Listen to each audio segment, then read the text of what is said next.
Hey everyone, and welcome back to the channel. Today we are diving into a massive leap forward in Kubernetes scalability on Google Cloud. We are talking about GKE now supporting clusters with up to 65,000 nodes. So it's a game changer for demanding workloads like AI, machine learning, etc. So my name is Samrat Priyadarshi. I'm a cloud engineer at Google, and let's get technical about what this means for you.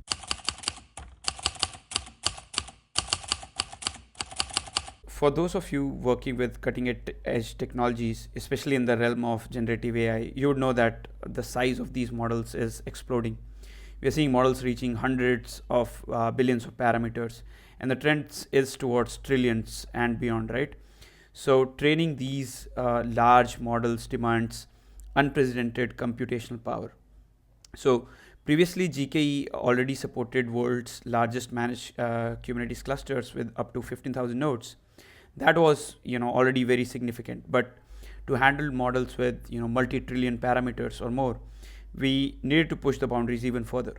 And that's exactly what GKE or Google Cloud has done with this announcement. Now it's a 4-month old announcement, but I wanted to make a video because this is very significant in the entire Kubernetes community, which is the support for 65,000 nodes, right, per cluster. It's huge, right?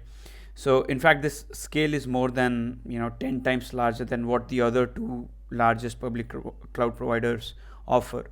So it unlocks very real possibilities for the AI, ML training models, pipelines, etc. Now you might be thinking, why such massive clusters, right? The primary driver here is, as we all know, is AI. Because it we need it for training, inference of all these massive AI models. So consider that training these advanced models on modern accelerators, right, like GPUs or TPUs, already require clusters exceeding 10,000 nodes. With 65,000 nodes, each potentially equipped with multiple accelerators like Cloud TPU V5E with 4 chips, a single cluster can now manage over 250,000 accelerators, right? And accelerators are nothing but you run your they are specialized hardware on which you run your AI ML training jobs, right? Because they can handle much more parallel computations, and they can do it much faster compared to your traditional CPUs, right? So all these clusters with 65,000 nodes. And if you know about tensor processing unit made by Google, and the latest one is V5E, which supports 4 chips.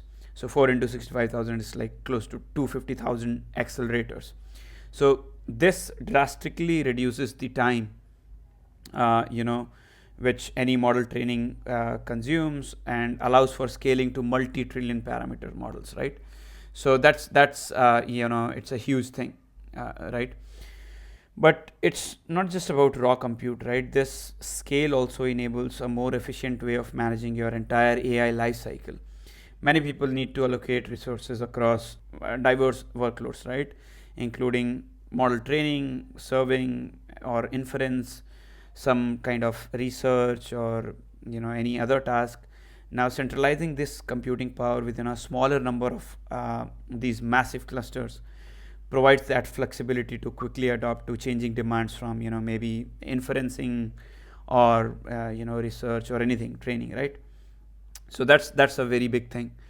Now there is a lot of back-end engineering which has gone in making this happen, right? It's not that it happened in just 1 year, 2 year, 3 year, right? It has happened in the long run. And I was listening to this podcast, and I got to learn a lot. If you are interested, I'll share a link of this podcast in the description below. And basically, the product managers, or the people who worked on this feature, they mentioned that they were not looking at scalability from the get-go, right? They were looking at some of the things that they can do to increase throughput, to reduce latency, to improve performance, right? And scalability was the byproduct of it. Now let's touch upon some of those engineering feat, which made this reality, right? Because it's creating these massive clusters. It's not a small task, right? Because uh, you know it's like 65,000 nodes. Right, so the first and foremost, right, which you can see in this blog as well, they changed the open source etcd, which is a distributed key value store, for any Kubernetes cluster. They changed it to Spanner. Now if anyone knows about Spanner powers a lot of Google products as well, like YouTube, Maps, etc. And this is one of the significant changes that happened because of the Spanner's globally distributed scale. So the primary, as I mentioned, goal was not scale, right? It was focusing on making the control plane stateless. And what I mean by that is, it means that the control plane components no longer store persistent data locally. Instead, all that necessary cluster state is managed in the external highly scalable Spanner database, right? So what that means is you can add or remove control plane instances more easily without worrying about the synchronization, maybe local state recovery, etc. And if any control plane system fails, a new one can be spin up very quickly, and they can get the data from Spanner, leading to faster recovery times. And another benefit is faster upgrades, startups, because of this Spanner backed stateless control plane. So that is huge. Now it also means that the API server, etc., right, all those can come up, and you don't have to, because if you ask me, API server can be a bottleneck or choke point for large scale Kubernetes system.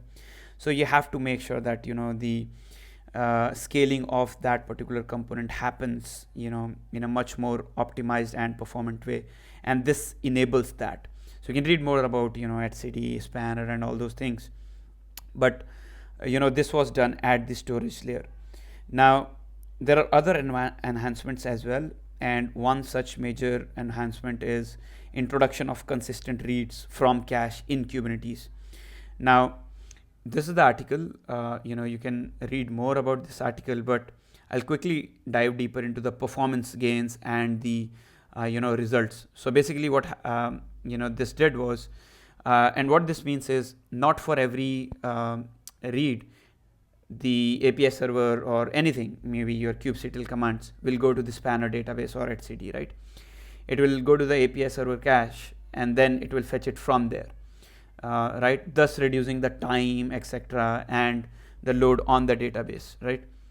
And what this did was, it reduced the etcd load, right, freeing up other critical operations, freeing up resources for other critical operations, lower latency because everything now is served from the cache rather than reading from the database, and then improved scalability. But this was the performance gain. So it was observed that 30% reduction in Kube's API server CPU usage, 25% reduction in etcd CPU usage, and 3x reduction in the list commands like kubectl, etc. So this is another thing that happened in the backend. Now, as I mentioned, right, achieving this level of scale isn't down to one single magic bullet, right, or two or three, right? It's the result of years of incremental improvements and innovation across various components of Kubernetes, from networking, which involves things like eBPF, Cilium. A lot of things were happened in the Cilium, in the open source community. Google contributed back to the open source community, to scheduling, the scheduler component, changes in that, to the API design, right? So many of these individual improvements, helped in achieving this, significant, massive, or significant milestone. So this is what I wanted to cover in this particular video. So some of the other additional resources that you can look at is, this is a very good video where you can learn about Kubernetes scalability, a multidimensional analysis. This is very good video.